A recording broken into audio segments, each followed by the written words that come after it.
And even though later in your life you'll find the neoconservatives want to rip the repeal to shreds, they somehow don't like the SEC and the FDIC and the TVA and things like the minimum wage. But you'll see that maybe those Keynesian economics are not such a bad thing in what's going to be the most ruined economy known since the Great Depression. So I'm really glad you're reading that. Thank you, I'm going to keep up as long as I can. And so you remember some of those conversations. And the 17 or 19 times that happened to me, it was always the talk. And so here's this guy bringing me back to age 11 as he gropes me and apologizes, saying, "Really sorry I have to do this, sir." And I am not a homosexual, nor am I a bisexual. I'm kind of a near 50 desperate heterosexual. And so the idea of a gloved man rubbing me is really not what I showed up for. And so my real reaction is like, "What the fuck?" But you have to hang in there and take it. But at the same time, I have to admit the truth, that at this stage in my life, there's like no interest paid to this part of my body unless I'm there with a loofah or something. And if I'm getting some stimulation there, maybe I should not kick it out of bed too quickly, because it might be a very long time before that happens again.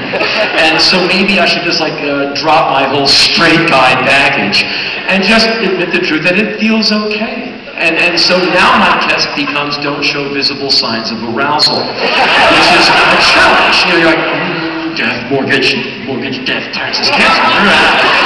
But I don't know if it's in the TSA manual. If you start getting the guy off, you switch to his buttocks, or something, maybe that'll make him know. Anyway, so he finally leaves that area and he goes down to my thighs, which again I did not think were ticklish. I can't make them tickle right now. He had the touch. I'm like, my kneecaps. It was extreme. My calves were ticklish, everything was ticklish except my feet. So he's looking for bad guys in my toes, he finds nothing. And he stands up finally and said, "I'm really sorry I had to do that." And I said, "Don't be." He did not offer me a phone number or a cigarette. He said, "Have a seat." So I had a seat. He said, "Can I go through your book bag?" And I knew that we already know the answer to that. Of course he can. And he wants me to say, "Yes, but can I go right now? I really want to catch my flight." He's looking for me to be evasive. So I said, "Hey man, you do whatever you need to do. You want me to turn on my laptop?" He said, No, sir, you've been so cooperative. Thank you very much. But I have to spend a little bit of time going through your book bag more than usual. So if you don't mind," I said, "Hey man, knock yourself out. I'll just sit here. If you need me for anything, let me know." He said, "Hey, thank you so much for being so cooperative." He's a nice enough guy. So he cracks open my book bag and he looks inside.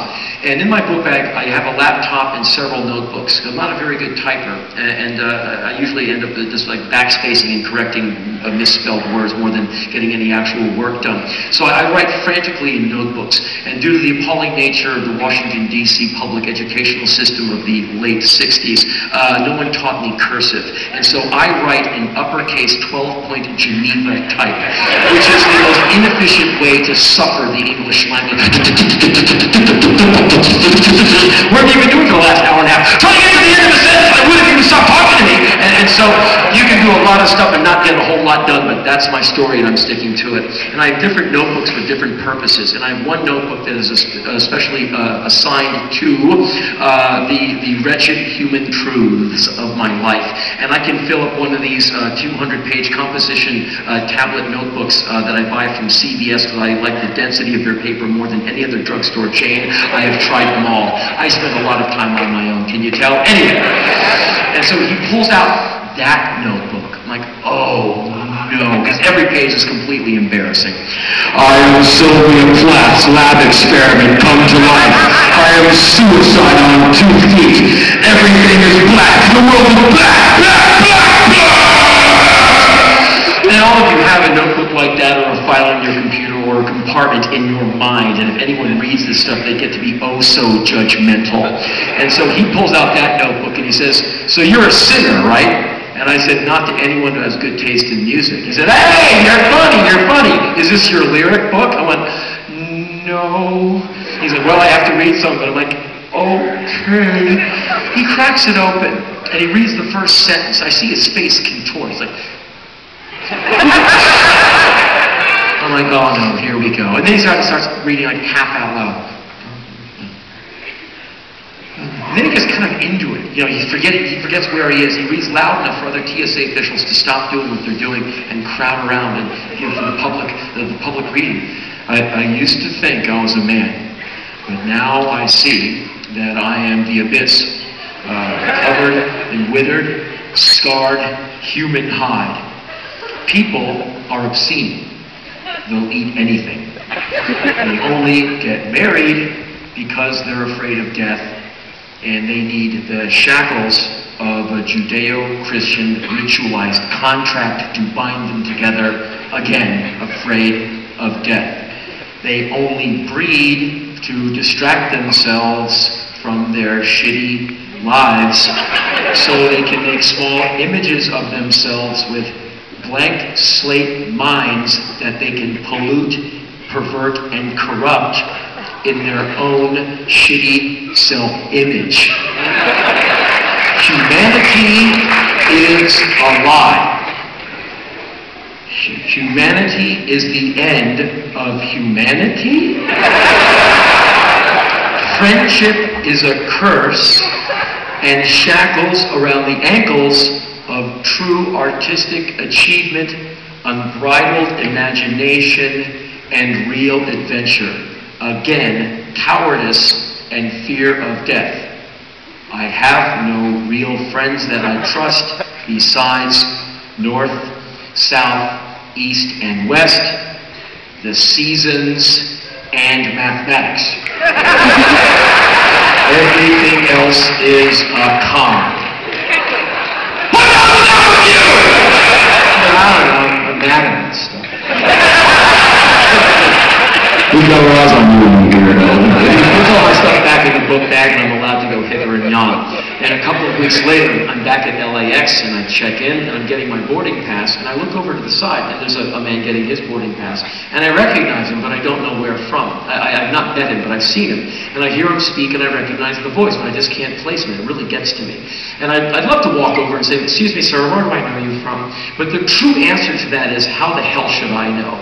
And every once in a while, usually at an airport, I get recognized. And I've seen it a million times. It's always the same. They stop, they focus, and then they always do this.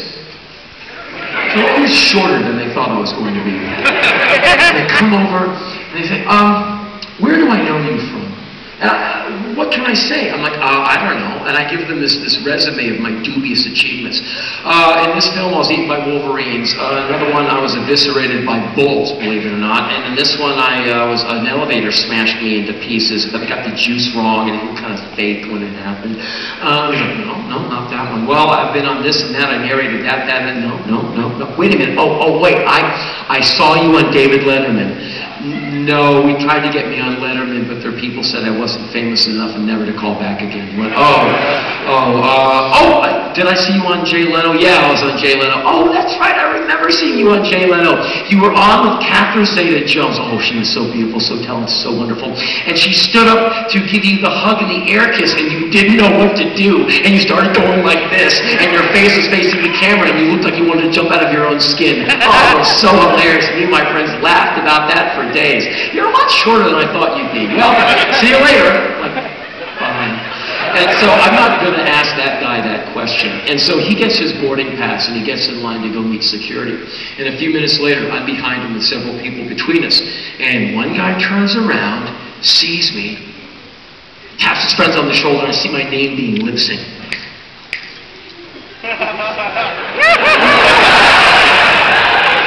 And the guy comes over, are you? Probably. I thought you were, I know, taller, bluer eyes, blonder hair, whiter teeth, larger breasts.